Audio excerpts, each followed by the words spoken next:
ಇದು ಬಸವಾದಿ ಶರಣರ ಬೃಹತ್ ಹಿಂದೂ ಸಮಾವೇಶ. ಹಿಂಗಂದು ಕೂಡಲೇ ಸುರುಗೆ ನಮ್ಮ ಶಂಕರ ಸೋರ್ಗಾವಿ ಹೇಳಿದ, ಈ ಸಮಾವೇಶ ಯಾಕೆ ಮಾಡ್ತಾ ಇದ್ದೀವಿ ಅಂತ. ಆನಂತರ ನಮ್ಮ ಶಾಸಕರು ಹೇಳಿದರು, ಎಲ್ಲರೂ ಹೇಳಿದರು, ಬಸವಾದಿ ಶರಣರ ಸಮಾವೇಶ ಯಾಕೆ, ಹಿಂದೂ ಸಮಾವೇಶ. ಬಹಳ ಮಂದಿಗೆ ಏನು ಅನಿಸಿತ್ತು, ಬಸವಾದಿ ಶರಣರಂದ್ರೆ ಹಿಂದೂಗಳಲ್ಲ ಅನ್ನುವಂಗೆ ಒಂದು ವಾತಾವರಣ ಕೆಲವು ಜನ ಮುಟ್ಟಾಳರು ಕೂಡ್ಕೊಂಡು ತಯಾರು ಮಾಡಿದ್ರು. ತಮ್ಮದೇ ಆದಂಥ ದಿನಾಲೂ ಅದನ್ನು ಸುಳ್ಳ ಮಾತಾಡಿ ಅದನ್ನೊಂದು ತಯಾರು ಮಾಡಿದ್ರು. ನಾವು ಯಾರೂ ಕೇಳ್ತಿದ್ದಿಲ್ಲ, ಹೀಗಾಗಿ ಅವ್ರು ಹಂಗೆ ಬಾರಿಸ್ಕೊತಾನೋ ಹೊಂಟಿದ್ರು. ಒಂದು ಸಾರಿ ಹೀಗೆ ಮಾಡೋದು ಸರಿಯಲ್ಲ. ನಮಗೆ ಅವ್ರ ಬಗ್ಗೆ ರೋಷ ಬಂದದ್ದು ಯಾವಾಗ ಅಂದ್ರೆ, ಬಸವಣ್ಣವ್ರ ಹೆಸರು ಹೇಳಿಕೊಂಡು ಏನೋ ಕ್ಯಾಗಾಮತಿ ಮಾಡಕ್ಕೆ ಹೊಂಟಾರಲ್ಲ ಇವರು ಅಂತ. ಎಲ್ಲದಕ್ಕೂ ಬಸವಣ್ಣಂದೊಂದು ವಚನ ತಗೊಳ್ಳೋದು, ಏನಾರ ಹೇಳೋದು. ಬಸವಣ್ಣನ ವಚನ 1, ಇವರು 99. ಹಿಂಗೆ ಹಾಕಿ ಬಸವಣ್ಣವರನ್ನು ಅತಿ ಅಡ್ಡದಾರಿಗೆ ಎಳೆಯುವಂಥ ಕೆಲಸ ಮಾಡೋದನ್ನು ನೋಡಿ ಬ್ಯಾಸತ್ತು. ಇದೀಗ ಬಸವನಗೌಡರು ಹೇಳ್ದಂಗೆ ಬಸವಣ್ಣವ್ರ ಹೆಸರು ತಗೊಳ್ಳೋದು, ಹೇಳೋದು,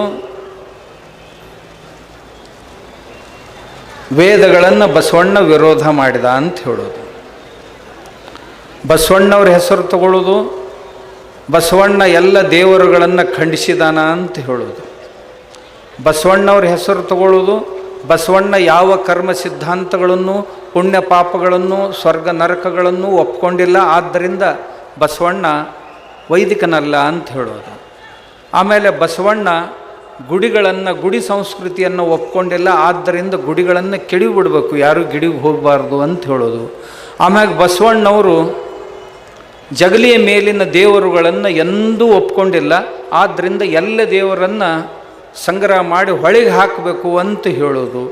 ಆಮ್ಯಾಗ ಬಸವಣ್ಣ ಶಿವನನ್ನು, ವಿಷ್ಣುವನ್ನು, ಆಮೇಲೆ ಬಸವಣ್ಣನವರ ಹೆಸರಿನಲ್ಲಿ, ಶರಣರ ಹೆಸರಿನಲ್ಲಿ ರಾಮಾಯಣ ಮಹಾಭಾರತಗಳ ಮೇಲೆ ಹಾದರದ ಕತೆ, ಸೋದರರ ವಧೆ ಅನ್ನುವ ರೀತಿಯಲ್ಲಿ ಎಲ್ಲಿಯೋ ಒಂದೆರಡು ಪ್ರಾಸಂಗಿಕ ಮಾತುಗಳನ್ನು ತಗೊಂಡು ಬಂದು ಅದನ್ನು ಬಸವಣ್ಣವ್ರಿಗೆ, ಶರಣರಿಗೆ ಹಚ್ಚಿ ಧರ್ಮ ಹಾಳು ಮಾಡೋದು.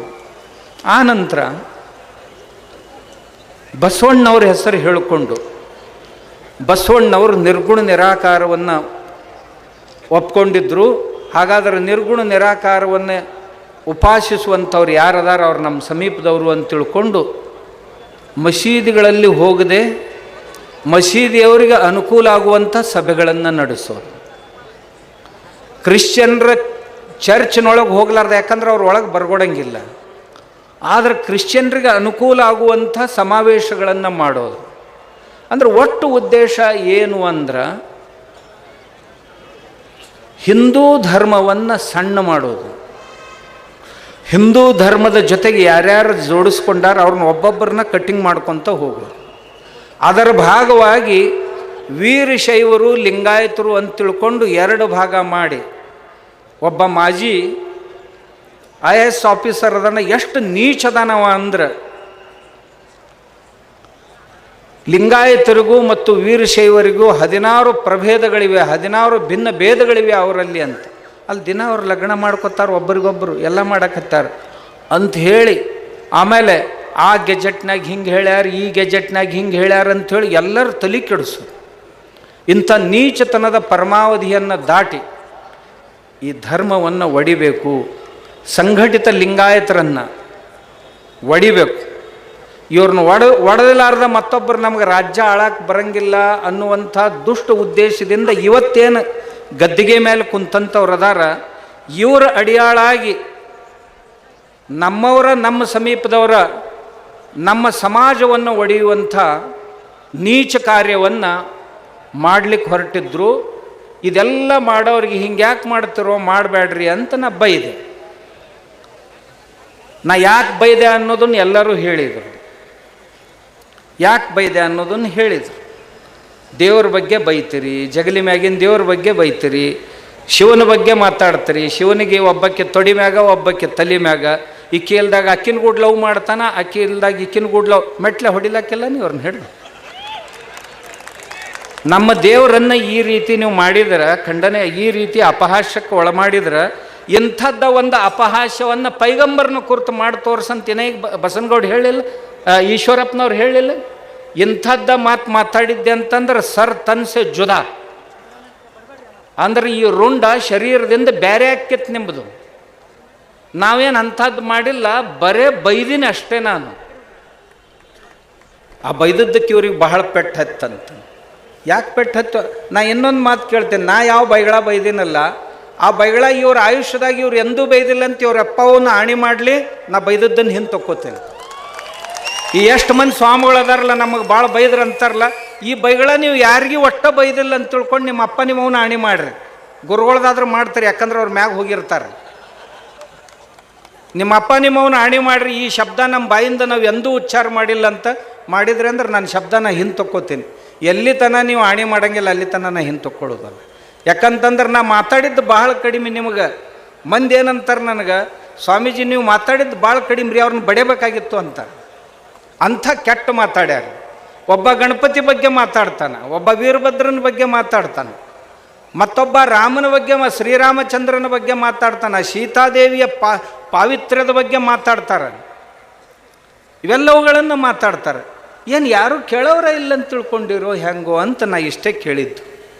ಎಲ್ಲರೂ ಏನು ಬಿಡ್ರಿ ಒದರ್ತಾವು ಹೊಕ್ಕವು ಅಂದರು.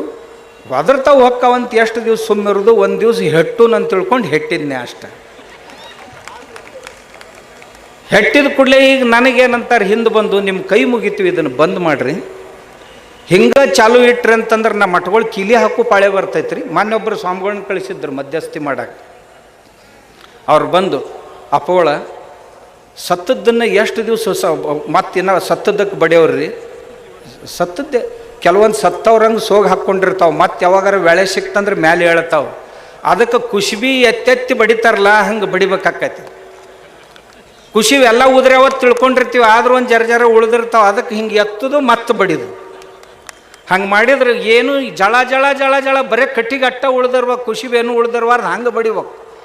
ಮುಂದೆ ಎಂದೂ ಆಯುಷ್ಯದಾಗ ಹೆಸರು ತೊಗೊಂಡಿರ್ಬಾರ್ದು. ನಮ್ಮ ದೇವ್ರದ್ದು, ನಮ್ಮ ದಿಂಡ್ರದ್ದು, ನಮ್ಮ ಧರ್ಮದ್ದು ಏನು ತೊಗೊಂಡಿರ್ಬಾರ್ದು. ಏನು ರೀ ಇದೇನು ಮಾತಾಡೋ ಮಾತುಗಳ?